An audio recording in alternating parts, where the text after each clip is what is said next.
అందరికీ నమస్కారం. ఈ మధ్యకాలంలో పెద్దోడూరు మండలం ప్రత్యేకంగా తీసుకొని కొంతమంది లీడర్లను టార్గెట్ చేస్తూ ఎమ్మెల్యే ఆధ్వర్యంలో ఎమ్మెల్యే సూచన మేరకు ఆ గ్రామాల మీద కొంతమంది దౌర్జన్యంగా తిరిగి అందరినీ బెదిరడం జరుగుతుంది. ఏమన్నంటే మేము తెలుగుదేశం పార్టీ నాయకులము, మాకు ఎమ్మెల్యే అండగా ఉన్నాడు, మేమేమి చేసినా చెల్లుతుంది అని చెప్పుకుంటూ ఈ మండలంలో టార్గెట్ చేసి లీడర్లను ఎమ్మెల్యే ఆదేశాల మేరకు మాత్రమే జరుగుతుంది. ఇక్కడ పోలీసులు కూడా ప్రేక్షక పాత్ర పోషిస్తారు. ఈ మధ్యకాలంలో చిన్నోడుగురులో కూడా కొంతమంది తెలుగుదేశం సంబంధించిన వ్యక్తులు మధుసూదన్ రెడ్డి ఇంటి మీదకి దాడి చేయడానికి పోతే అక్కడ తోపులాట జరిగి కింద పడడంలో కొంతమంది గాయాలైనాయి. మధుసూదన్ రెడ్డికి కూడా చేయికి గాయమైంది. అయినా కూడా పోలీసులు ఏకపక్షంగా వ్యవహరించి ఇతని మీద నాన్ బెయిలబుల్ పెట్టినారు. ఇంటి మీదకి పోయిన వాళ్లకు బెయిలబుల్ పెట్టారు. వాళ్ళని ఇంతవరకు కూడా పిలిచి మాట్లాడిన పాపాన్ని కూడా పడం లేదు. ఎస్ఐసిఐ కొత్తగా వచ్చిన తర్వాతనే ఇవన్నీ జరుగుతున్నాయి. గతంలో ఉండేప్పుడు ట్రాన్స్ఫర్ అయిన సిఐఎస్ఐ ఉన్నప్పుడు కోఆర్డినేట్ చేసుకొని పోయేవాళ్ళు. ఈ ఎస్ఐసిఐ వచ్చినాకనే ప్రతి గ్రామంలో ప్రతి ఒక్కరి మీద దాడులు జరుగుతున్నాయి. కేసు పెట్టనీకపోతే రిటర్న్ కేసు అని చెప్పి వైఎస్ఆర్సీపీ నాయకులకు 307 వేయడము, వాళ్ళకు బెయిలబుల్ వేయడం. పోలీస్ వ్యవస్థ ఇంత దిగజారి రాజకీయాలు చేస్తారు. ఎక్కడ చూసినా కూడా ప్రత్యేకంగా వీళ్ళకి ప్రభుత్వం జీతాలు ఇస్తాడయ్యా, లేకపోతే ఎమ్మెల్యే జీతాలు ఇస్తాడా, ఇదొకటి తెలుసుకోవాల. అంతకుముందు ఒకసారి రామచంద్రాడ్ అని ఉడుగురులో 70-80 వెహికల్ వేసుకొని వచ్చినారు. ఏమన్నా అడిగితే మాకు ఎమ్మెల్యే అస్మిత్ రెడ్డి చెప్పినారు, ఈ దాడులు చేయండి, రేపు పంచాయతీ ఎలక్షన్లో అందరూ భయపడతారు అని. మధును అరెస్ట్ చేసినప్పుడు కూడా గూడూరు సూర్యనారాయణ లక్ష్మపల్లె 70 ఏళ్ళు వయసు ఉంటుంది. స్టేషన్ ముందర రిమాండ్ కంపెనీకి అని చెప్పి స్టేషన్ ముందర వచ్చి టీ తాగుతా అంటే అతని మీద 30 మంది వచ్చి దాడి చేయడం జరిగింది. కేసు పెట్టనీకి పోవాలని ఆలోచన చేస్తే కౌంటర్ కేసు పెడతాము అని చెప్తాను. ఇప్పుడు కూడా ఎఫ్ఐఆర్ పుట్టయింది. ఏమైందంటే ఒకరికొరు వాదనలు చేసుకున్నాక దాడి జరిగింది అని చెప్పి పోలీస్ అధికారులు చెప్తారు. సిఐ సమక్షంలో, ఎస్ఐ సమక్షంలో స్టేషన్లో ఉండి కూడా 30 మంది వచ్చి దాడి చేస్తే పట్టించుకునే వాళ్ళు కూడా లేరు. ఎవరన్నా వైఎస్ఆర్సీపీ నాయకులు కేసు పెట్టి పోవాలన్నా కూడా జరిగిందిలే, మనం కేసు పెట్టకపోతే మన మీదనే తిరిగి కేసు పెడతారు అనే ఆలోచనలో ఉన్నారు. ఓన్లీ వైఎస్ఆర్సీపీ వాళ్ళ నాయకులను మాత్రమే టార్గెట్ చేస్తూ పోలీస్ అధికారులు వాళ్ళని పిలిపించి బైండ్ ఓవర్ చేస్తారు. నేను దయచేసి చెప్తున్నా, చేస్తే 2 వర్గాలను బైండ్ ఓవర్ చేయండి, లేకపోతే వదిలేయండి. ఒక వర్గాన్ని టార్గెట్ చేసి మీరు బైండ్ ఓవర్లు చేసుకుంటా మీ ఇష్టానుసారం మీరు చేస్తా అంటే ప్రభుత్వాలు ఇట్లే ఉండవు, మారుతుంటాయి. తిరిగి మా ప్రభుత్వం వస్తుంది. మా ప్రభుత్వం వచ్చినప్పుడు చట్టరీత్యా ఏం చేయాలో అది ఖచ్చితంగా చేసి తీరుతాం. గతంలో కూడా అప్పేచర్లో కూడా ఇదే సిఐ ఉన్నప్పుడు ఇల్లు బీకడం జరిగింది జేసీబీలతో. అప్పుడు కూడా కేసులు వేసినారు అనుకుంటున్నారు. అదృష్టవశాత్తు అప్పుడు నేను ఇన్ఛార్జిగా లేను కాబట్టి నేను దాని గురించి దృష్టి కూడా పెట్టలే.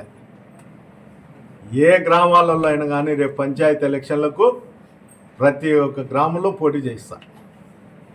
వాళ్ళను ఎవరన్నా ఆ గ్రామంలో ఉండేటువంటి వాళ్ళు బెదిరించినా, పోలీసు వాళ్ళు అధికారులు బెదిరించినా, డినామినేషన్ చేయడానికి ప్రయత్నిస్తే వాళ్ళ మీద చట్టరీత్యా ఏది చేయాలో అది చేస్తాం. మేము అధికారంలో ఉన్నప్పుడు ఎవరిని బెదిరించిండేది కానీ ఏమి చేసిన పాపాన్ని కూడా పోలే. ఈరోజు జరుగుతుందని ఎమ్మెల్యే ఆధ్వర్యంలోనే జరుగుతుంది, ఎవరి ఆధ్వర్యంలో జరగడంలే. తాడిపత్రి నుండి 80 బండ్లు 50 బండ్లు పంపించేది, ఇక్కడ వీధి రౌడీలు మాదిరి తిరిగేది, ఆ గ్రామంలో భయభ్రాంతులు చేసేది. ఎవరికన్నా సమస్య ఉంటేనో మా ప్రభుత్వంలో ఏదన్నా గ్రామంలో గలాటలు చేసి ఉంటేనో ఆ గ్రామస్తుడు కొట్లాడడమో లేకపోతే ఆ గ్రామస్తుడు కంప్లైంట్ చేయడమో చేస్తుంది. అప్పుడు ఆ అధికారులు ఏదన్నా మాట్లాడితే సరిపోతుంది. పదే ఎమ్మెల్యే అస్మిత్ రెడ్డి కొంతమంది రౌడీ ముఖాలను అందరినీ పంపించి గ్రామాలలో ఈ విధంగా చేయడం అయితే చాలా తప్పు. జగన్మోహన్ రెడ్డి గారు ముఖ్యమంత్రి అయినప్పుడు ఈ మండలానికి ఈ కాన్స్టిట్యున్సీలో ఇన్సూరెన్స్ చేయడం జరిగింది. స్వయాన ప్రభుత్వమే డబ్బులు కట్టి ఇన్సూరెన్స్ వచ్చింది ఆ ప్రభుత్వం ఉన్న రోజులు. ఈరోజు చూస్తే రైతులే డబ్బు కట్టాలా, రైతులు డబ్బు కడితే ఇన్సూరెన్స్ చేస్తామంటారు.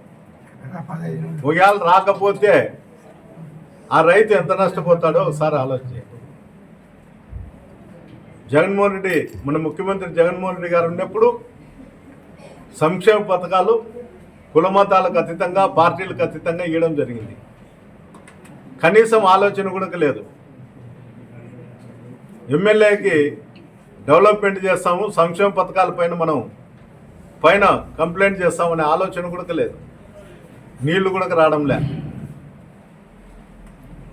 నీళ్లు రైతులకు ఇప్పించే విధంగా తాగునీరు కూడా కష్టంగా ఉంది చాలా గ్రామాలలో. ఏ రోజు కూడా దాని కోసం ఆలోచన చేయరు. కానీ నిత్యము కాన్ఫరెన్స్లో వైఎస్ఆర్సీపీ నాయకులను టార్గెట్ చేసి పోలీస్ అధికారులు చేస్తారు. పోలీస్ అధికారులకు గవర్నమెంట్ జీతం ఇస్తుందో అస్మిత్ రెడ్డి గారు జీతం ఇస్తున్నారో నాకు అర్థం కావడం లేదు. లేకపోతే మటకా గ్యామింగ్లలో నెల వీళ్ళకి డబ్బులు వస్తున్నాయో కారణం. దాని బదులు వీళ్ళు ఉద్యోగం చేసేది నేర్చుకోవాలి. ముందు మేము ఉద్యోగం చేస్తాంలే, ఉద్యోగం చేయకోకుండా మేము తెలుగుదేశం జెండాలు కట్టుకొని తిరుగుతామని ఎవరన్నా ఇంటి మీద వైఎస్ఆర్ పార్టీ జెండా కట్టినా కూడా పోలీస్ అధికారులు పోయి తీసేయడం జరుగుతుంది. ఎంత నీచంగా బతుకుతున్నారో ఒక్కసారి ఆలోచన చేయండి. ఈ విషయాలన్నీ మీ కుటుంబంలో తెలిస్తే మీ భార్య పిల్లలు మిమ్మల్ని గౌరవిస్తారా? లేకపోతే మా వాళ్ళు దోచుకొని వస్తారులే, దొంగతనాల్లో భాగాలు కలుపుకుంటారులే, మటకాలో భాగాలు కలుపుతున్నారు, గ్యామ్లింగ్లో భాగాలు, బంగాకులో భాగాలు ఉన్నాయి, ఎమ్మెల్యే కూడా ఇక్కడ తక్కువ వస్తే కన్నా అది ఫిల్ఫిల్ చేస్తారులే, తెలుగుదేశం జెండా కట్టుకొనో తెలుగుదేశం షర్ట్లు వేసుకొని ఉద్యోగం చేస్తాము అని నీచమైన సంస్కృతికి ఈరోజు అధికారులు దారితీస్తున్నారు. ఎప్పుడు ఇదే విధంగా ఉండదు. ప్రజల్లో చైతన్యం తీసుకొస్తా. ఖచ్చితంగా నేను ఏ రోజు కానీ ఎక్కడన్నా కానీ జరిగితే నేను ఖచ్చితంగా వస్తా. ఎన్ని ఇబ్బందులు ఉన్నాయి, ఎన్ని కష్టాలు ఉన్నాయి, ఏమున్నాయి కూడా వస్తా. ఎమ్మెల్యే ప్రోత్సహించి రౌడీలు పంపించి గ్రామాలలో బెదిరిస్తే అది జరిగిన 2-3 రోజులే ఆ గ్రామంలో నేను ఉంటాను. ఇక్కడ మా పార్టీ నాయకులకు కూడా ఒకటే నేను సూచనిస్తాను. ఎవరిని పట్టకపోయినా ఎవరు ఎక్కడున్నా కూడా స్టేషన్కి వెళ్ళండి, స్టేషన్లో కూర్చోండి, న్యాయం జరిగేంత వరకు లేయకండి. చూస్తాం ఏ విధంగా వీళ్ళు కూడా ఏ విధంగా వన్ సైడ్ రాజకీయాలు చేస్తారో చూస్తాం. మీరందరూ అనుకుంటా అంటారేమో ఏదోలే ఈ 3 ఏళ్ళు గడిచిపోతే మళ్ళీ ప్రభుత్వం వచ్చి ఇంకో ఎమ్మెల్యేనో ఇంకోరినో పట్టుకొని పోస్టింగ్లు వేయించుకుంటాంలే. అది జరిగే పనే కాదు. గతం కథ. మేము కూడా సామరస్యంగా అన్ని విధాలుగా ప్రోత్సహించుకోకుండా ఉండిందుకునే ఈరోజు ఈ కాన్ఫరెన్స్లో ప్రశాంతంగా ఉంటారు. చాలా గ్రామాలలో కూడా తెలుగుదేశం నాయకులను అతను కొట్టమన్నా తిట్టమంటానే కూడా ఎమ్మెల్యే గారు చెప్తానే కూడా కొట్టడంలే. ఈ రౌడీలు గ్రామాలలో తిరిగేటప్పుడు పోలీసులు చర్యలు తీసుకోండి. తీసుకోకపోతే ఇదే విధంగా కొనసాగితే మళ్ళా కూడా ప్రభుత్వాలు మారినప్పుడు ఇంతకు రెండింతలతో శైర్యవిహారం చేసే పరిస్థితి వస్తుంది ఈ గ్రామాలలో. ఆ పరిస్థితి తీసుకొస్తారంటే అది పోలీస్ వ్యవస్థ ఉంటేనే వస్తుంది. పోలీసులు ఇంత నీచంగా ఇంత కకృతిగా పాల్పడుతున్నారంటే వీళ్ళకి ఎంత ఆదాయం ఉందో ఇక్కడ ఒకసారి ఆలోచన చేయాలి. పై అధికారులు కూడా ఈ కాన్షియన్స్ పైన దృష్టి పెట్టుకొని ఏ అధికారి ఉద్యోగం చేస్తున్నారు చేయలేదని ఒక్కసారి మీరు ఆలోచన చేసి వాళ్ళ మీద చర్యలు తీసుకునేది మొదలు పెడితే ఈ పరిస్థితి ఉండదు. ఈరోజు నేను ఈ ప్రోగ్రాంకి వచ్చినప్పుడు కూడా ఇప్పుడు వరకు దారులకు అడ్డంగా ఉండి మా నాయకులను మా కార్యకర్తలను కూడా అడ్డపడడం జరుగుతుంది. ఇది ఎంతవరకు సమంజసం? ఏదో కానీ చిన్న వయసులో ఎమ్మెల్యే అయినాడు, మళ్ళా తిరిగి కక్షలకు కార్పణ్యాలకు ఆజ్యం పోస్తున్నాడు. ఇది మంచి పద్ధతి కాదు. నీ గూండాయిజము ఏం చేసినా కూడా ఎవరు వైఎస్ఆర్సీపీ కార్యకర్తలు నాయకులు కానీ భయపడే ప్రసక్తే లేదు, భయపడరు కూడా. నేను ఈ తాడిపత్రి కాన్ఫరెన్స్లో ఉన్నంత వరకు, నా ఊపిరి ఉన్నంత వరకు వాళ్ళ ఆటలు అయితే నేను సాగలేను. ఏది ఏమైనా కూడా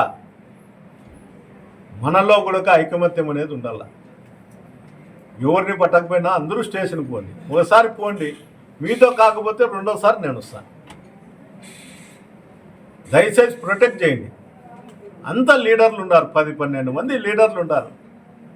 మీరే ఆలోచన చేస్తే చిన్న చిన్న లీడర్లు కూడా ఆలోచన చేసే పరిస్థితి వస్తుంది. ఆ పరిస్థితి దయచేసి తీసుకురావకండి. ఏమి మనకన్నా బలమైన వాళ్ళు తెలుగుదేశం కార్యకర్తలు కాదు, ఈ కాన్షియన్స్లోనే కాదు. ఎవరికి బలం ఉందని వాళ్ళు చెప్పుకుంటారు తప్ప వాళ్ళు బలహీనులే. ఏదో ప్రభుత్వం పోలీసులు అండ ఉంది కాబట్టి ఈ విధంగా చేసేదానికి ప్రయత్నాలు చేస్తారు. మరోసారి కూడా చెప్తున్న ఎమ్మెల్యే గారికి, అయ్యా ఇన్సూరెన్స్ డబ్బులు కడతారు రైతులంతా, పంటలు పండడంలే, వర్షాలు రావడంలే, ఎంతో ఇబ్బందికరమైన పరిస్థితుల్లో ఉన్నారు. తాగునీరు కూడా లే. ఆ తాగునీరు ఇచ్చేదానికి ప్రయత్నం చేయి. మీ స్వలాభం కోసము, నీ మంత్లీ పేమెంట్ కోసం బంజారా స్టీల్ ప్లాంట్లో నీళ్లు తీసిస్తాండవు. ఈ తాగినీటి పథకం పేరే జేసీ నాగిరెడ్డి డ్రింకింగ్ వాటర్. మీ అబ్బా పేరే పెట్టినారు. మీ అబ్బా పేరు పెట్టుకున్నాక మీరు దాన్ని సద్వినియోగం చేయండి. యాడికి తాగేకి నీళ్లు కూడా లేకోకుండా అల్లాడుతున్నారు. ఈ ఎంక్రోచ్మెంట్లు, మార్కింగ్లు ఇవన్నీ చేసి పోలీసు వ్యవస్థను రెచ్చగొట్టుకుంటూ పోలీసులతోనే వాళ్ళ ఉద్యోగం వదిలిపెట్టి మీ కార్యకర్తలుగా పనిచేస్తున్నారు. ఒకసారి పోలీసు వాళ్ళకి అందరికీ చెప్తాను, ఈ కాన్ఫరెన్స్లో కొంతమంది అధికారులు అతి ఉత్సాహం చేస్తున్నారు. అతి ఉత్సాహం ఎన్ని రోజులు పనిచేయదు. నేను ఆశామాషగా ఉండేవాడిని కాదు. మీరు ఎంతోమంది లీడర్లను చూసింటారు, ఈ కాన్ఫరెన్స్లో పనిచేసిన వాళ్ళు నన్ను కూడా చూసింటారు. ఏమి రానంతసేపు మీతో నేను సహకరిస్తాను.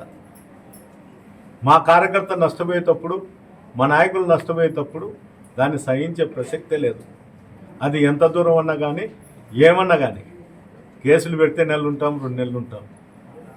మళ్ళీ మా ప్రభుత్వం వచ్చినాక చట్టరీత్యా ఏం చేయాలో అది చేస్తాం. నేను అన్ని గ్రామాల నుండి కూడా అర్జీలు తీసుకోవడం జరుగుతుంది. ఖచ్చితంగా ఈసారికి వచ్చినప్పుడు ప్రతి గ్రామం నుండి ఏ అధికారి ఏం చేసినాడు, ఏ లీడరు ఏం చేసినాడు అనేది నేను ఖచ్చితంగా దీన్ని చూస్తాను. దీనిపైన ఎవరు ఆలోచన చేయాల్సిన అవసరం లేదు. పంచాయతీ ఎలక్షన్లు వస్తున్నాయి. మేము గతంలో ఏ విధంగా చేసినాము ఆ విధంగా మీరు కూడా గ్రామాలలో సర్దుకొని మీరుండండి. నా సొమ్ము, అస్మిత్ రెడ్డి సొమ్ము ఏం పోదు. గ్రామాలలో స్విచ్ పెడితే నా సొమ్ము ఏం పోదు, అస్మిత్ రెడ్డిది ఏం పోదు. ఇబ్బంది పడేది మీరే. ఆ ఇబ్బందులు రాకుండా మీరు ఆలోచన చేయండి. గత ప్రభుత్వంలో ఏ విధంగా ఉన్నది కాన్స్టిట్యున్సీ, ఇప్పుడు ఏ విధంగా జరుగుతుంది, ఇది ఒక్కసారి ఆలోచన చేసుకుంటే మీకే అర్థమవుతుంది. అర్థం కాకుండా ఏదో సులభంగా యాన్నో ఒకటి ఎవరికో ఇద్దరికో ఆదాయం చూపించి రౌడీజం చేయమంటే అంటే మీరు చేస్తా అంటే దీంట్లో సహించే ప్రసక్తే లేదు, సహించను కూడా.